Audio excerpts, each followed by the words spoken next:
Francis Albert Sinatra was born on December 12, 1915, in Hoboken, New Jersey, the only child of Italian immigrants. His father, Anthony Sinatra, was a boxer-turned-firefighter, while his mother, Natalie, better known as Dolly, was a strong-willed woman who ran the household with a fierce determination. By his teens, Sinatra was performing in local nightclubs, his crooning style influenced by idols like Bing Crosby. But his early years were marked by hardship both financially and personally. He was expelled from high school and worked as a delivery boy and newspaper runner while chasing his dream of becoming a professional singer. It wasn't long before the dream began to take shape. In 1939, Sinatra's big break came when he joined the Harry James Orchestra. His boyish charm and velvety voice quickly made him a standout in the band. One of his first hits, All or Nothing at All, showcased Sinatra's ability to croon in a way that captured the mood of a nation on the brink of World War II. Sinatra's success with Harry James soon led to an even bigger opportunity, joining the Tommy Dorsey Orchestra in 1940. With Dorsey, Sinatra perfected his phrasing and breath control, learning how to glide through songs with effortless ease. He credited Dorsey's influence for helping him develop his distinctive style.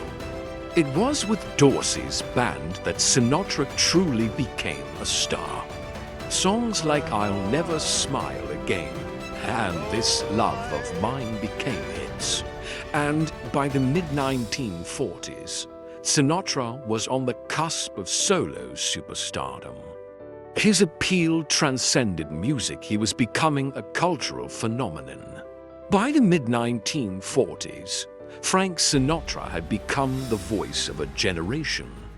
His smooth crooning, paired with his sensitive, romantic persona, made him the idol of millions of young women known as Bobby Soxers.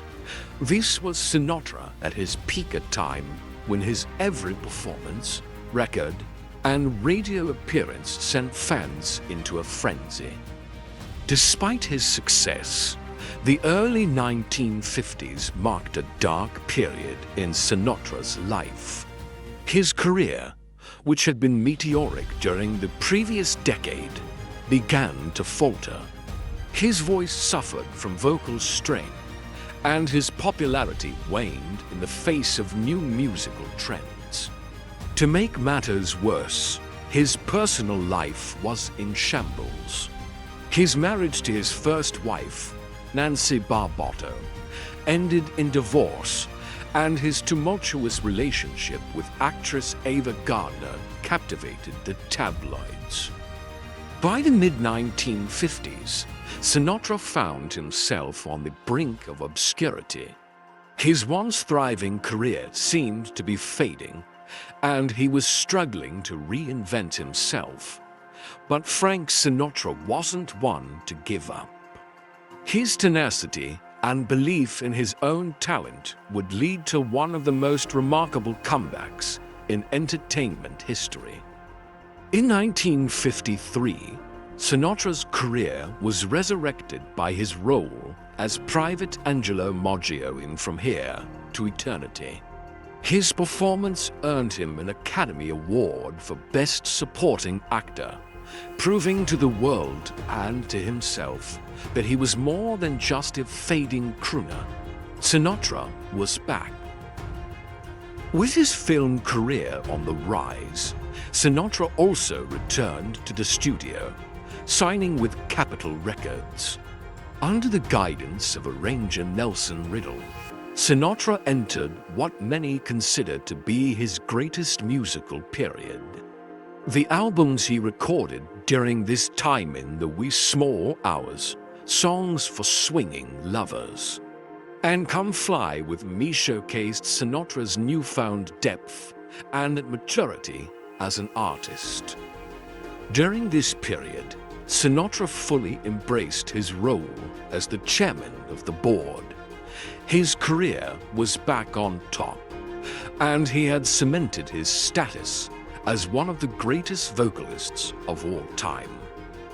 As the 1960s dawned, Sinatra became synonymous with Las Vegas, the entertainment capital of the world.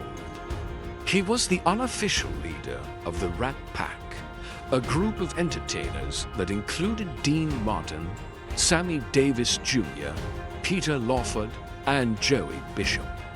Together, they brought a sense of style, fun, and irreverence to the stage that embodied the spirit of the times. Throughout his life, Sinatra was deeply involved in political causes, most notably his support for Democratic candidates.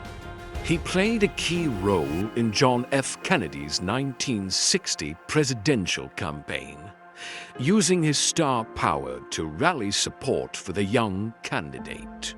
Sinatra's close friendship with JFK was well known, though it later became strained. Nevertheless, his involvement in politics marked yet another facet of his larger-than-life persona. He wasn't just a singer and actor, he was a man deeply engaged in the cultural and political life of his country. As the years passed, Sinatra's voice aged, but his status as an icon never diminished. He continued to perform well into the 1990s, with a career that spanned more than 5 decades. By the time of his death in 1998, Frank Sinatra had left an indelible mark on American music and culture. His voice, his style, and his presence had become synonymous with the golden age of entertainment.